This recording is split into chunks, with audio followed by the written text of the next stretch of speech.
我和朋友结伴去水库边钓鱼，因身体不适，我先回了别墅。没想到暴雨突至，黑云压成大雨倾盆，我焦急地等在门口。还好他们都回来了，但我很快发现，回来的他们也许并不都是人。国庆长假，我和女友婷婷、坤坤、白洁一起去阿峰的别墅度假。我们兴高采烈地来水库边钓鱼，我有些吃坏肚子，就先回别墅休息了。没想到很快窗外就开始变黑，一场突如其来的暴雨开始了。我有些担心地站在门口苦等多时，终于出现了3个背着背包的身影，是阿峰、坤坤和他的女友白洁。赶紧进来，这雨下的也太恐怖了。他们迅速钻进了屋子。奇怪的是，他们一个个失魂落魄，都阴着脸不敢抬头看我。干嘛呢？脸色那么差，见鬼了吗？不仅没人笑，他们甚至脸色一崩。阿峰抬起头，哭丧着脸对我说：对不起，阿文，我们对不起你。我有些莫名其妙，完全不知道他在说什么。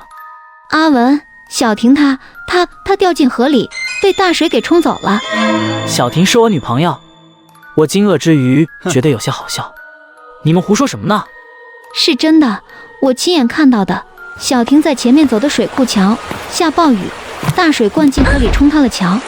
我们想要去帮忙的时候已经来不及了，小婷已经被水。别开玩笑了，小婷她早就回来了，现在正在房里洗澡啊。他们3个瞬间脸色煞白，面面相觑，最后目光都定格在了白洁身上。我没说谎，我真的看到了，我不是跑过去找你求助吗？你是喊了我看过去的时候桥是垮了，但我没亲眼看到小婷掉下去。阿文，我真的没骗你，我怎么可能会拿这种事情开玩笑？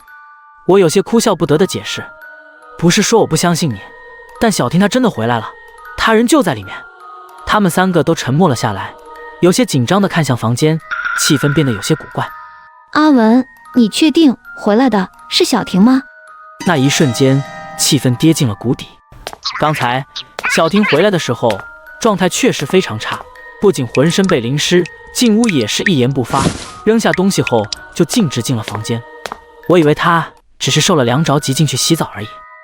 你们等我，我去找小婷。我迅速朝房间的方向走了过去。小婷，你洗完澡没有？淋浴室里面是干燥的，她没有洗澡，她正坐在床边捂着脸呜呜地哭着，完全不顾身上的水进到床上，对我的呼喊也置若罔闻。我心里一惊，小心翼翼地走过去。怎么了，小婷？你没事吧？她猛地抬起头，双眼有些发红，苍白的脸上2行眼泪哗啦啦地流着。对不起，对不起。我想起白洁说的话，莫非她真的死了？她自己也意识到，她自己不是人了。我举起手却犹豫了，比起恐惧，我现在更害怕伸手过去无法触摸她的事实。到底是怎么回事？小婷，难道你……她抹了抹眼泪。对不起，事情来得太突然了，我被吓到了，我根本反应不过来，我只能一个人先逃。阿峰他们都被谁给冲走了？我怕得要命，刚刚我也不敢跟你说。我感觉自己的脑袋有些宕机了。小婷，你会不会弄错了？因为他们现在就在大厅里啊。啊？小婷抬起头来，眼睛里全是惊讶，很快变成了恐惧。不可能的，我亲眼看到他们去收钓具，然后一股洪水把整个钓台都塌了。水那么急，他们不可能逃出来的呀，不可能的。我只觉得头皮发麻。要让我选的话，此刻小婷就在我面前，我更愿意选择相信她。但刚才跟其他人的碰面，我也没有感觉到有什么不妥。小婷，我们现在要去弄清楚到底什么状况，别怕，我会保护你。她抬起头看我看了好一会儿，才重重地点下了头。我们小心翼翼地回到了客厅，此时这里静悄悄，视线所及之处没有任何人，我心里有些发虚。阿文，你们是坤坤跟白洁，原来他们是去换湿衣服了。你们到底在搞什么鬼？小婷她好好的，我看有问题的是你们吧？你是不是看错了？坤坤扭过头看着白洁，毕竟只有白洁才是亲眼看到小婷发生不幸的人。不可能，我亲眼看到乔他的时候，他掉进了河里。真的，不可能会错。怎么可能？我确实是上了桥，但它的不是桥，而是你们收拾钓具的钓台啊！我亲眼看到你们被大水给冲走了。坤坤低头思考了一下，也出声反驳：我虽然没看到他出事那一幕，但那座桥的确塌了。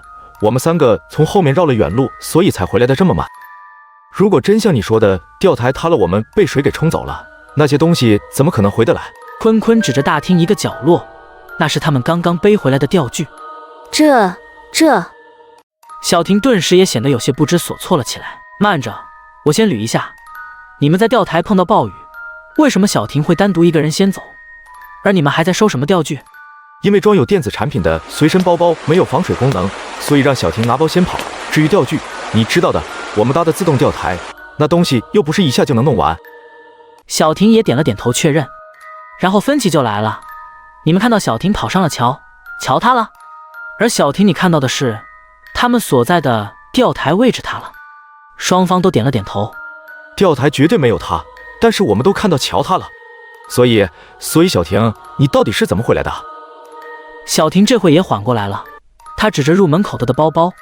如果桥真的塌了，那这几个包包是怎么回来的？这下轮到他俩目瞪口呆了。不然我们往水库的方向走几步，看一下那座桥还有水库的钓台，确认他们是否完好不就行了？可是外面雨这么大，而且我也不敢跟死人一起行动。哼，我还亲眼看到你们死了呢。别吵了，各位。是身为别墅主人的阿峰。顶楼有个方向刚刚好能望到水库，我刚刚上去看了一下，你们猜怎么着？我们都不敢出声，都静静地等着他揭开谜底。桥没有损坏，钓台也还好好的。这个事实让我们更迷惑了。既然桥也没塌，钓台也没塌，那你们经历的到底算是怎么回事？海市蜃楼。他们面面相觑，沉默不语。良久，阿峰好像突然想起了什么。你们听说过山七吗？是这边流传的山鬼。鬼？众人脸色都是一变。你是说白洁看到小婷死了，小婷看到我们都死了，是因为鬼闹的？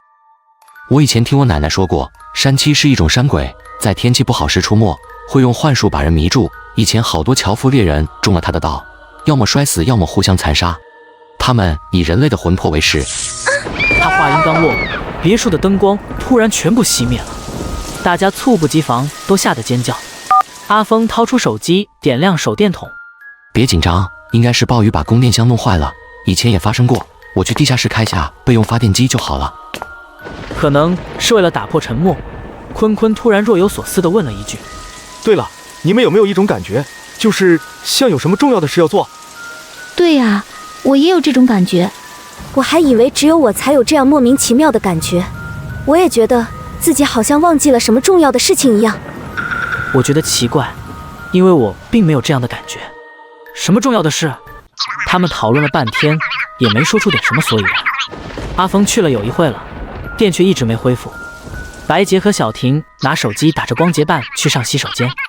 很快，坤坤接到了阿峰的电话，阿峰的大嗓门突然就飙了出来：坤坤，真的有山七，他进来了，你们全部待在一起，千万不要分开，要小心离开过视线的人，他能变成你们的模样。我们还没反应过来的时候，电话戛然而止。坤坤回拨了过去，但却再没人应答。我和坤坤面面相觑。阿峰在开玩笑吧？难道真的有山鬼，还能变成我们的模样？一阵脚步声响起，我们扭头望去，是小婷一个人拿着手机回来了。坤坤嗖地从座位上弹了起来，大声对他喊道：慢着，你先别过来。怎么了？白洁呢？他要上大的，我一个人有些怕，就先过来了。阿峰说山七可以复制人的样貌，但是记忆应该不可能被复制吧？小婷，前天晚上睡觉我跟你吐槽什么来着？李凹鸟上周又没更新。坤坤看向我，我点了点头。没多久，黑暗中又一阵脚步声接近了，这次是白洁。白洁，你站那别动。我问你一个问题，你回答了就好。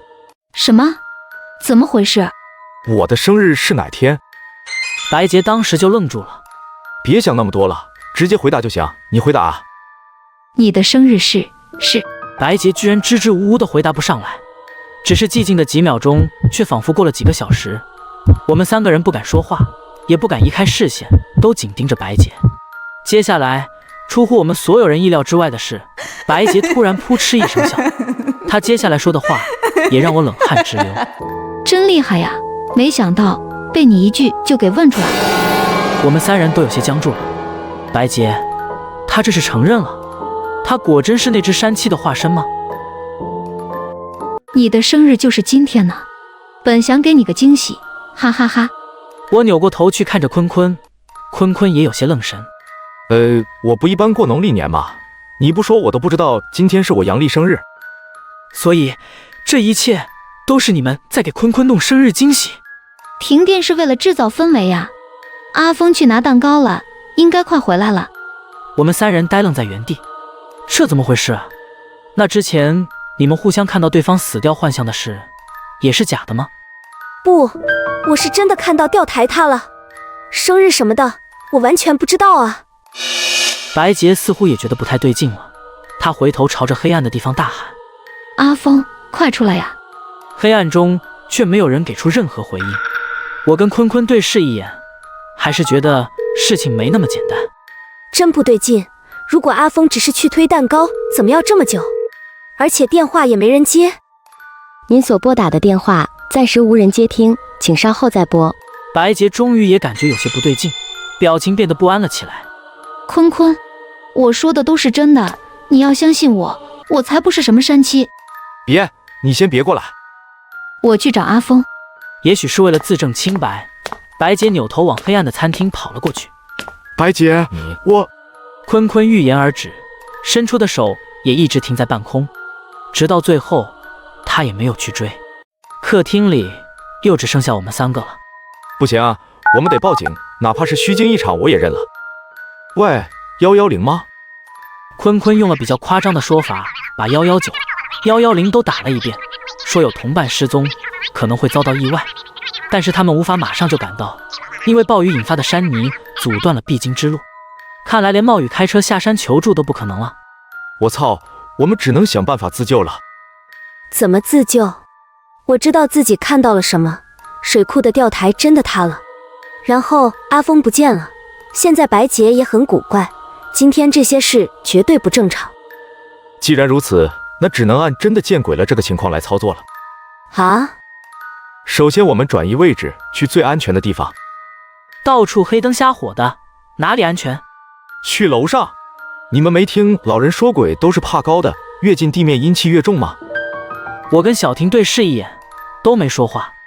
黑暗中突然传来了一阵诡异、空灵的声音，声音不带一点感情色彩，声线还有些阴郁，在这样漆黑的夜里显得格外诡异。这是什么情况？难道白洁说的是真的？她跟阿峰真的准备给我过生日？不对，这歌声实在太让人毛骨悚然，根本不像是活人的声音。没多久，阿峰和白洁捧着蛋糕走了过来，可是摇曳的烛光下，蛋糕的形状却让我毛骨悚然。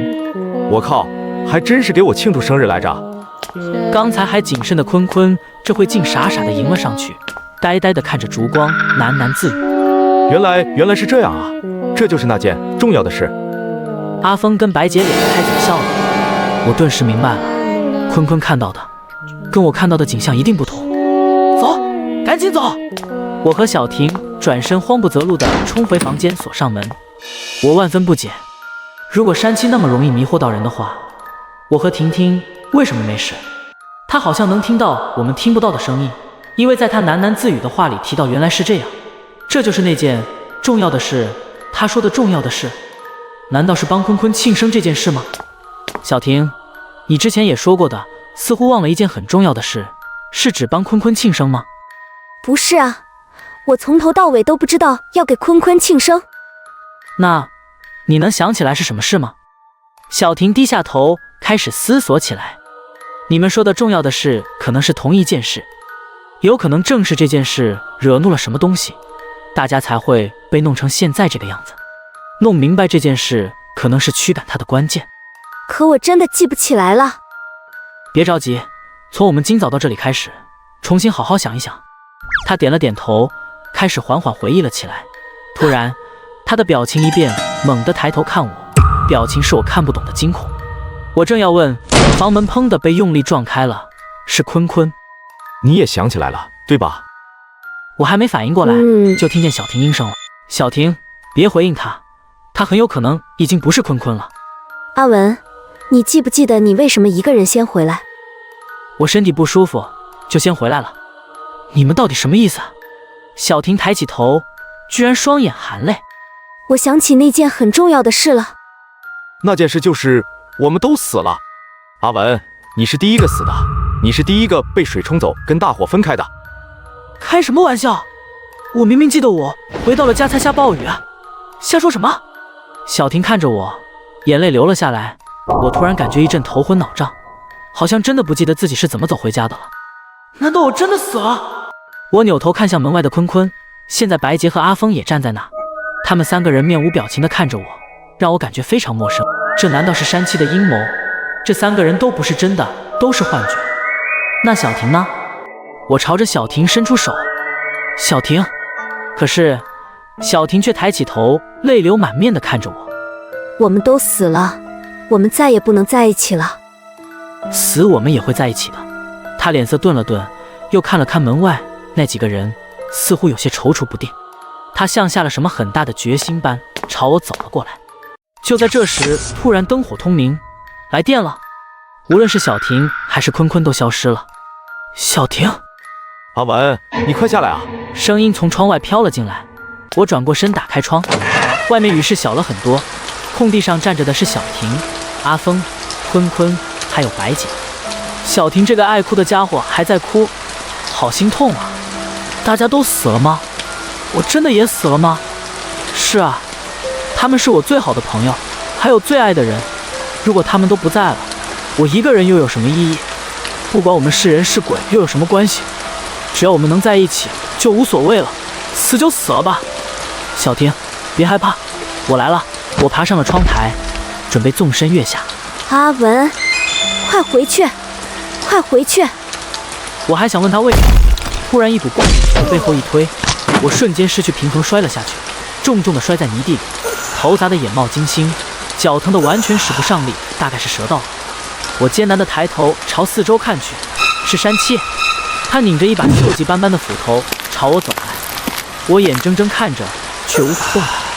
身体的疼痛让我仿佛一下头脑清醒了过来。我突然一下想明白了整个事情，山七不能进住宅是真的，婷婷他们可能也是真的溺水死了。山七用某种手段蛊惑他们的灵魂进来，引诱我出门，甚至是跳楼自杀。我无力地看向婷婷，真是个爱哭鬼。没有我了你可怎么办？别担心，我马上也来陪你了。我闭上了眼睛，只希望山七下手能快准狠一点，别让我太痛。阿文，你快跑啊，快回屋里去。小婷，小婷不知道什么时候爬到了山七的背上，用双手在山七的眼睛上抓挠着，阻挠他的视线。山七似乎有些意外，呆愣了片刻，才嘶吼着用手抓小婷，但是小婷仿佛只是幻影般，根本没办法被抓住。一时间看不见前面的山七，气得不断怒吼，却无可奈何。我抓住机会朝大门努力爬去，突然山七停止了吼叫声。我回头看去，只见山七咀嚼着嘴，仿佛在吞噬什么美味。小婷脸色愈发苍白，颤抖的身体开始变得隐隐有些透明。我似乎感觉得到小婷在从这个世界慢慢的彻底消失，一种绝望和悲愤从心头涌起。放开他！不要啊！小婷！阿文，你快走！你俩醒醒，你们他妈的还是不是男人？这狗粮我忍不了了，干他丫的！老子跟你拼了！拼个魂飞魄散，也要弄死这狗猴子！坤坤三人仿佛突然清醒般，吼着也朝着山七冲了过去。小婷仿佛脱力般掉在了地上，身体越来越透明，最后消失了。山七还来不及反应，坤坤三人又冲上去捂住了他的眼睛。小婷，小婷！停你妹啊！快给老子爬呀！门边挂画后面有备用钥匙。别让我们白死啊，混蛋！记得帮我把地盘的学习资料清空。我就说你怎么晚上就使不上劲。我我的电脑也是。听着他们的声音越来越小，我流着泪，奋力朝着门口爬去。眼前几米远的距离，对现在的我来说，却仿佛深渊般遥不可及。很快，背后响起了脚步声，是山七。他应该是像对待婷婷一样，也把坤坤他们的魂魄吸食了。他用猩红的眼睛盯着我，咂巴着嘴巴，似乎在期待更多美味的灵魂。他将我提起来，似乎是打算将我的灵魂活活吸走。去死吧你！我把刚才捡到的半截木头猛地扎进了他的一个眼睛，他痛得嘶吼着捂住了眼睛，斧头就掉在我的身边。我抡起斧头，狠狠砍向他的头，他失去支撑，倒在我身边。我用尽力气抡起斧头，朝着他的头一下接一下砸着，直到我筋疲力尽的连手都举不起来。他的血流了一地，原来也只是一只有血有肉的怪猴子而已嘛。雨还在下着，似乎比刚才又大一些了。我缓了口气，努力用斧头支撑自己站了起来。吱吱，突然身后传来一些动静，我回头看去，绝望地发现屋顶、树上、不远处，这样的怪物远远不止一只。他们用猩红的眼睛都贪婪地看向我。婷婷，我很快就来陪你了。坤坤、阿峰、白洁，至少我给你们报仇了。我闭上了眼睛，等待死亡的降临，只有雨声淅淅沥沥。我猛地睁开眼，地上又增加了3只山七的尸体。山七们吓得作鸟兽散，几只山七拉起地上的尸体逃走了。远处一个猎人打扮的人慢慢走来，肩上似乎还扛着什么。这一下应该是真的得救了吧？我紧张的精神突然松懈下来，眼前一黑就倒了下去。阿文，阿文，你醒了？是小婷，你没死，还是我死了？我们都死了，但是我感动了上天，所以又让我们都活了。闭嘴吧你！地盘男是个住在附近的猎人，叫李奥鸟。他说以前也跟朋友遇到过山七，朋友都被杀死了，只剩下他活了下来。从此每到雨夜就会出来巡逻，寻找山七报仇。他在河下流救了我，我像做梦一样，开始还在跟山七打架，后面突然醒来就看到他了。我也是，如果不是他把我们捞起来，我们估计就死定了。听说他还有做动画，给这样的大好人投个币，点个赞，给个3连不过分吧？门外响起消防车和救护车的声音，看来警察他们也到了。去医院的路上，我看到吊台和桥确实都塌了。听阿峰说，这里每次暴雨都要淹死不少人，那些人的灵魂估计都成了山七的食物。